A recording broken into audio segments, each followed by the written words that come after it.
You think buying XLF means buying America's banks. It doesn't. Not the way you'd expect. XLF is the Financial Select Sector SPDR fund run by State Street. It launched back in 1998, which makes it one of the oldest sector funds on the market. It tracks the financial companies inside the S&P 500, and today it manages more than $50 billion. When investors want exposure to Wall Street in a single ticker, this is usually the fund they reach for. And it is enormous. More than $50 billion sits inside XLF, with an expense ratio of just 8 basis points. That means for every $10,000 you invest, you pay about $8 a year.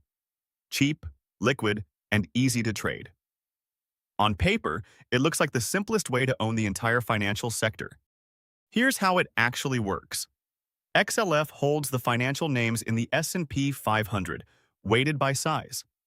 The biggest companies take the biggest slices: banks, insurers, payment networks, asset managers. Buy one share, and you own a piece of all of them at once without picking a single stock. But here's what the marketing doesn't tell you. XLF is not the diversified bank fund most people imagine. Its top holding isn't a bank at all. It's Berkshire Hathaway, Warren Buffett's insurance and conglomerate empire, at nearly 12% of the entire fund. Right behind it is JP Morgan and then Visa and Mastercard. Those last two aren't lenders. They're payment networks that behave a lot more like technology companies. Add it up, and the top 5 holdings make up roughly 40% of the fund.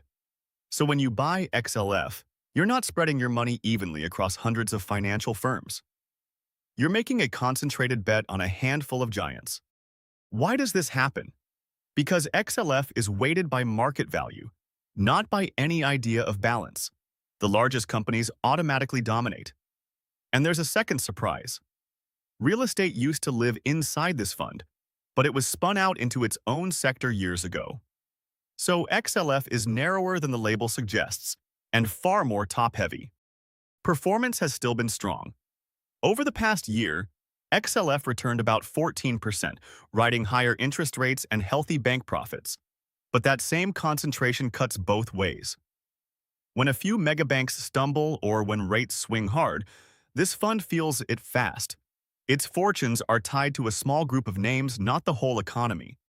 So who is XLF actually for? It fits an investor who wants a clear, low-cost bet that big American financial firms will keep growing, and who understands they are really buying a handful of giants, not the entire sector. One honest caveat. Owning XLF is not the same as owning diversified finance. It's a concentrated tilt toward megabanks, Berkshire, and the payment networks, and it moves hard when they move.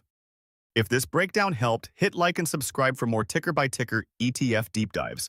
And tell me in the comments, did you think XLF was mostly banks before watching this?